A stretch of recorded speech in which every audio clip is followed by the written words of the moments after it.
बेबसी के आंसू बदनाम, गलियों की तन्हाइयां और एक अधूरी ख्वाहिश। एक ऐसी युवती जो समाज की जंजीरों में बंधी रही, लेकिन उसकी कोख से जन्मी बेटी ने अपनी मां के अधूरे सपनों को जीने की कसम खा ली। और फिर एक नई कहानी लिखी गई, 70 के दशक की सबसे खूबसूरत अदाकारा की कहानी। मैं जवान हूं, हर दिल का अरमान हूं। इस गाने की चुलबुली अदाकारा को देखकर कोई नहीं कह सकता कि उनकी जिंदगी की जड़ें एक दर्दनाक अतीत में दबी थीं।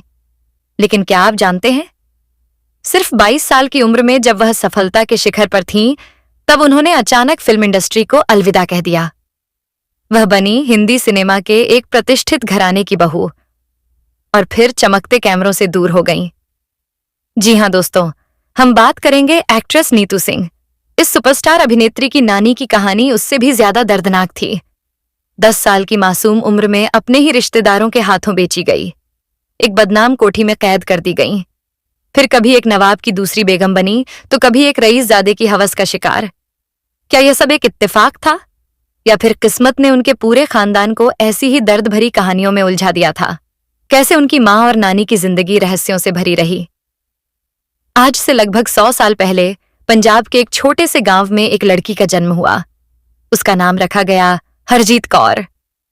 लेकिन यह नाम सिर्फ कागजों पर रह गया, क्योंकि उसकी तकदीर कुछ और ही लिखी थी। माँ बाप की मौत के बाद उसकी देखभाल की जिम्मेदारी चाचा चाची पर आ गई। उन्होंने पहले बच्ची पर जुल्म किए, फिर जब उनकी लालची नजरें उसकी संपत्ति पर पड़ीं, तो उसे पंजाब से दूर दिल्ली के एक बदनाम कोठे पर बेच दिया। वह सिर्फ 10 साल की थी। अब उसकी मासूमियत, हंसी और बचपन सब कुछ बिक चुका था। और फिर हर रात उसकी मजबूरी सजी धजी पारो बनकर कोठे पर उतर आती। 18 साल की होते होते हरजीत कोठे की इस नर्क भरी जिंदगी से तंग आ चुकी थी। एक रात उसने हिम्मत जुटाई और वहां से भाग निकली। लेकिन सड़क पर भटकती इस लड़की की किस्मत में अभी और ठोकरें बाकी थीं। इसी दौरान एक बड़ी सी गाड़ी उसके पास आकर रुकी। गाड़ी में बैठा लखनऊ का मशहूर नवाब अमीन उल्लाह शेख था। उसने मदद करने का वादा किया और हरजीत को अपने साथ ले गया। हरजीत ने सोचा, यह कोठे की गंदगी से तो अच्छा है, शायद यही मेरा मुकद्दर है। वह नवाब की दूसरी औरत बन गई। लेकिन 4 साल बाद नवाब की मौत हो गई, और फिर नवाब की असली बेगम और बच्चों ने हरजीत को हवेली से धक्के मारकर बाहर निकाल दिया। अब हरजीत फिर से सड़क पर थी, फिर से वही तकलीफें, वही ठोकरें। तभी एक और रईस आदमी, सेठ जमाल खान, उसकी जिंदगी में आया। लेकिन यह मददगार नहीं था, यह एक सौदागर था। उसने हरजीत को फिर से एक कोठे पर बेच दिया। एक बार फिर वही नर्क, वही अंधेरा। लेकिन इस बार कहानी में एक नया मोड़ आया। हरजीत ने एक बेटी को जन्म दिया। नाम रखा गया राजी। राजी बड़ी हुई, लेकिन क्या उसकी तकदीर उसकी मां से अलग थी? नहीं। 14 साल की होते ही राजी को भी उसी धंधे में धकेल दिया गया जहां उसकी मां ने अपनी पूरी जिंदगी बिताई थी। राजी महत्वाकांक्षी थी। वह इस जिंदगी से बाहर निकलना चाहती थी। वह अपनी मां की तरह हार मानने वालों में से नहीं थी। और फिर उसने एक ऐसा फैसला लिया जिसने उसकी तकदीर बदल दी, और सिर्फ उसकी नहीं, उसकी आने वाली पीढ़ियों की भी। राजी कौन थी? कैसे उसने अपने अतीत को मिटाकर एक नई पहचान बनाई? कैसे उसकी बेटी बनी बॉलीवुड की सबसे खूबसूरत और टैलेंटेड अभिनेत्री? राजी सिंह को हीरोइन बनना था, लेकिन उसकी किस्मत को कुछ और ही मंजूर था। जब उसने अपने माँ बाप को अपनी इस ख्वाहिश के बारे में बताया, तो उसे तानों और तिरस्कार का सामना करना पड़ा। लेकिन सपने मारने से नहीं मरते। फिर एक दिन 22 साल की राजी सिंह ने हिम्मत जुटाई और कोठे से भाग निकली। वह दिल्ली पहुंची, जहां उसे एक मिल में नौकरी मिली। वहीं उसकी मुलाकात हुई सुपरवाइजर दर्शन सिंह से, जो न सिर्फ उसका हमसफर बना, बल्कि उसकी जिंदगी बदलने का जरिया भी। शादी के 1 साल बाद उनके घर एक नन्ही परी आई। नाम रखा गया हरमीत कौर। यही हरमीत आगे चलकर बॉलीवुड की चमकती सितारा बनी, नीतू सिंह। समय बीतता गया और 5 साल बाद राजी सिंह और दर्शन सिंह अपनी बेटी के साथ मुंबई आ गए। हरमीत का एडमिशन हिल ग्रेस हाई स्कूल में करा दिया गया, लेकिन राजी सिंह की ख्वाहिशें अभी भी जिंदा थीं। अब जब खुद का सपना अधूरा रह गया था, तो उसने अपनी बेटी को हीरोइन बनाने की ठान ली। मुंबई आने के बाद राजी ने स्टूडियोज और डायरेक्टर्स के ऑफिस के चक्कर लगाने शुरू किए। वह जानती थी कि अब उसकी नहीं बल्कि उसकी बेटी की बारी है, और आखिरकार उसकी मेहनत रंग लाई। प्रकाश राव के निर्देशन में बन रही राजश्री प्रोडक्शन की फिल्म सूरज के लिए हरमीत कौर को बतौर चाइल्ड एक्ट्रेस चुन लिया गया। फिल्म सुपरहिट रही और हरमीत का नाम बदलकर रखा गया बेबी सोनिया। फिल्म सूरज की सफलता के बाद बेबी सोनिया के पास फिल्मों की झड़ी लग गई। 1966 में 10 लाख, 1968 में 2 दूनी 4 और 2 कलियां जैसी सुपरहिट फिल्मों ने उन्हें बॉलीवुड की सबसे पॉपुलर चाइल्ड एक्ट्रेस बना दिया। फिल्म 2 कलियान में बेबी सोनिया ने डबल रोल निभाकर दर्शकों का दिल जीत लिया। बच्चे मैन के सच्चे, सारे जग की आंखें, घर घर की कहानी और पवित्र पापी जैसी फिल्मों ने उन्हें और भी मशहूर कर दिया। लेकिन राजी सिंह के दिल में एक डर था। उसे लगने लगा कि कहीं उसकी बेटी का भी करियर चाइल्ड एक्ट्रेस की तरह खत्म ना हो जाए। इसी डर से राजी सिंह ने अचानक फैसला लिया, वह अपनी बेटी को फिल्मी दुनिया से दूर कर देगी। और फिर वह अपनी बेटी के साथ पंजाब लौट गई। 3 साल तक नीतू सिंह फिल्म इंडस्ट्री से दूर रहीं, लेकिन फिर 1973 में उनकी मां उन्हें लेकर दोबारा मुंबई आईं। अब वह सिर्फ बेबी सोनिया नहीं थी, अब उसका नाम था नीतू सिंह।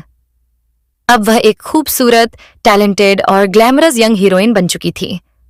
अब वह सिर्फ एक चाइल्ड आर्टिस्ट नहीं थी, बल्कि एक नई स्टार बनने की राह पर थी। नीतू सिंह को फिल्म डायरेक्टर किशन ने रिक्शावाला में रणधीर कपूर के अपोजिट साइन किया, लेकिन साल 1973 में रिलीज हुई ये फिल्म कुछ खास कमाल नहीं दिखा पाई। यह नीतू के करियर की पहली असफलता थी। राजी सिंह डर गईं।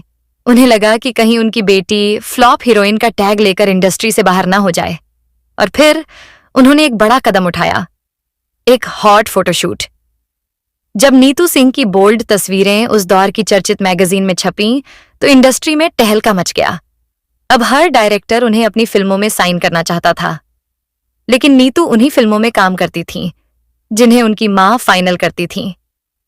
इसी दौरान नीतू सिंह को नासिर हुसैन की मल्टी स्टारर फिल्म यादों की बारात में काम करने का मौका मिला। फिल्म सुपरहिट रही और नीतू का करियर रफ्तार पकड़ने लगा।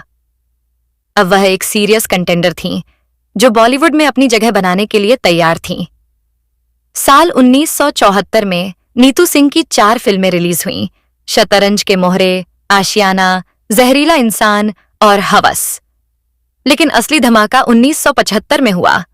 1975 में नीतू सिंह की 5 फिल्में रिलीज हुईं और 3 फिल्मों ने बॉक्स ऑफिस पर धूम मचा दी।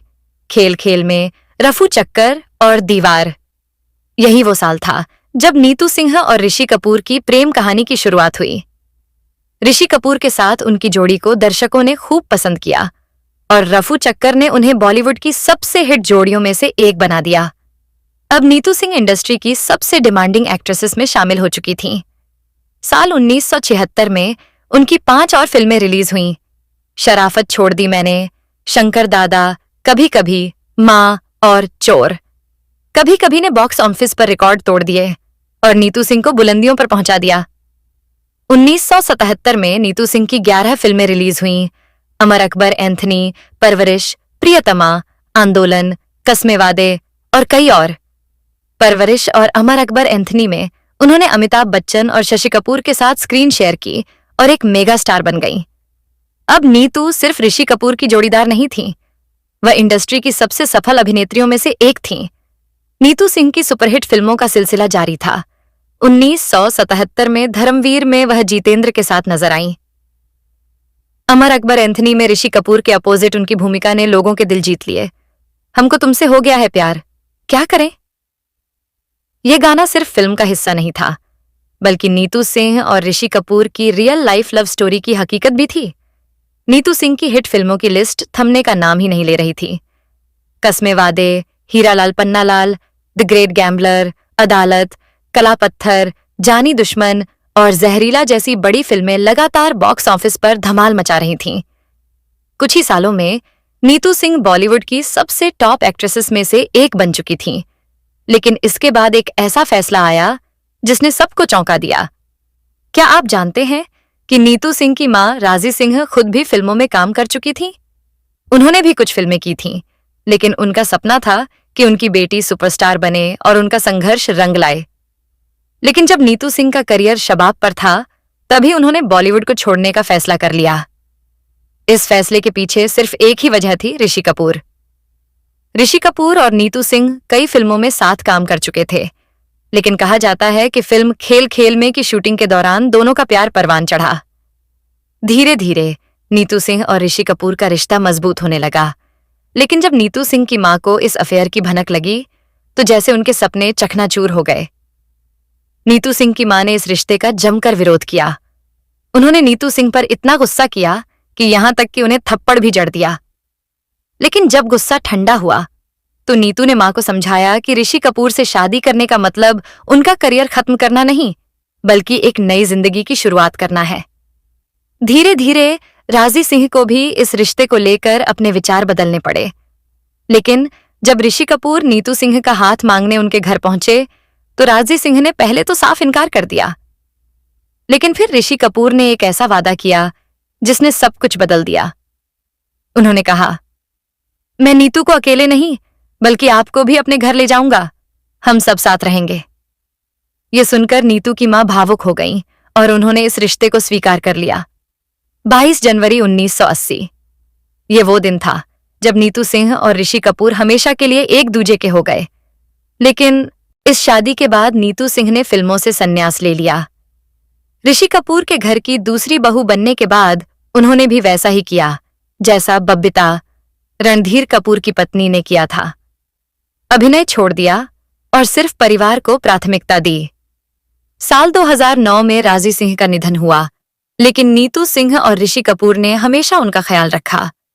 लेकिन आज भी जब कोई खेल खेल में रफू चक्कर या अमर अकबर एंथनी देखता है, तो नीतू सिंह और ऋषि कपूर की जोड़ी अमर हो जाती है।